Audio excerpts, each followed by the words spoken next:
নমস্কার বন্ধুরা, কেমন আছেন সবাই? আশা করি আপনারা সবাই ভালো আছেন। আমিও খুব ভালো আছি। আমার একটা নতুন ভিডিওতে আপনাদের স্বাগত জানাই। তো বন্ধুরা, আজকে আমি বানাবো মাছের ডিমের ভুজি। অনেকেই মাছের ডিমের বড়া খেয়েছেন, আমিও খেয়েছি। আর আমার ভিডিওতেও আমি মাছের ডিমের বড়ার একটা অন্য রেসিপি দেখিয়েছিলাম, কিন্তু আজ বানাবো মাছের ডিমের ভুজি।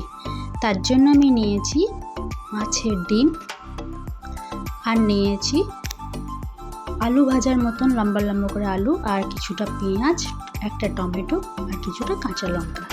তো এগুলো দিয়েই আমি আজকে বানাবো মাছের ডিমের ভুজি। চলুন করে নিই।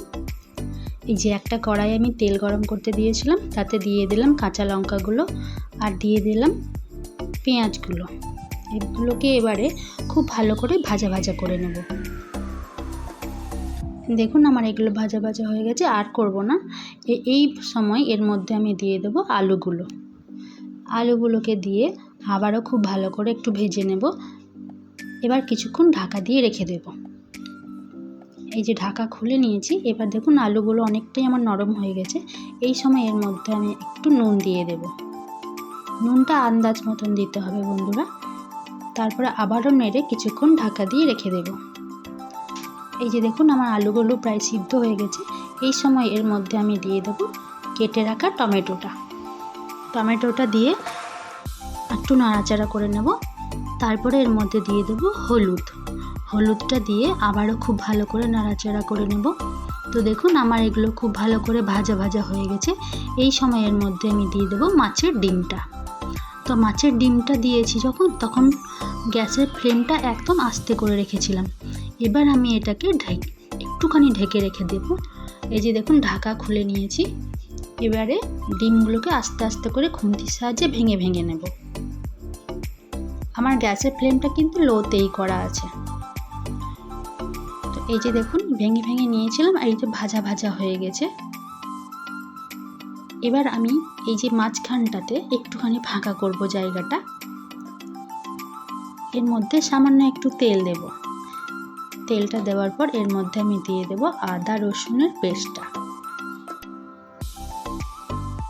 তারপর একটু নাড়াচাড়া করে এই যে চারিদিকটা যে আমি গোল করে রেখেছিলাম ডিম আর আলুর যে ভুজিটার, সেটা ওর মধ্যে আমি ঢাকা দিয়ে দেবো আস্তে আস্তে করে। আমার গ্যাসের ফ্লেম কিন্তু একদম লোতেই আছে। এবার আমি কিছুক্ষণ ঢাকা দিয়ে রেখে দেব।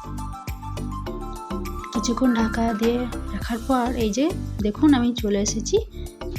এবারে সব কিছুকে আস্তে আস্তে মিক্স করে নেব। 2-3 মিনিট আমি ঢাকা দিয়ে রেখেছিলাম সেইভাবে। এবার সব কিছুকে খুব ভালো করে মিক্স করে নিয়ে ঝরঝরে মতন একদম পুরো ভেজে নেব। এই যে বন্ধুরা, আমার মাছের ডিমের ভুজি একদম রেডি হয়ে গেছে। চলুন এটাকে এবার সার্ভ করে নিই।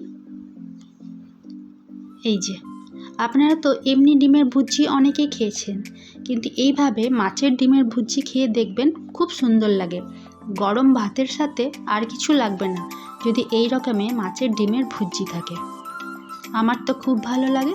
তো আপনারাও একবার করে দেখবেন, সত্যি খুব ভালো লাগবে। তো বন্ধুরা, আজকের মতন ভিডিওটা আমি এখানেই শেষ করছি।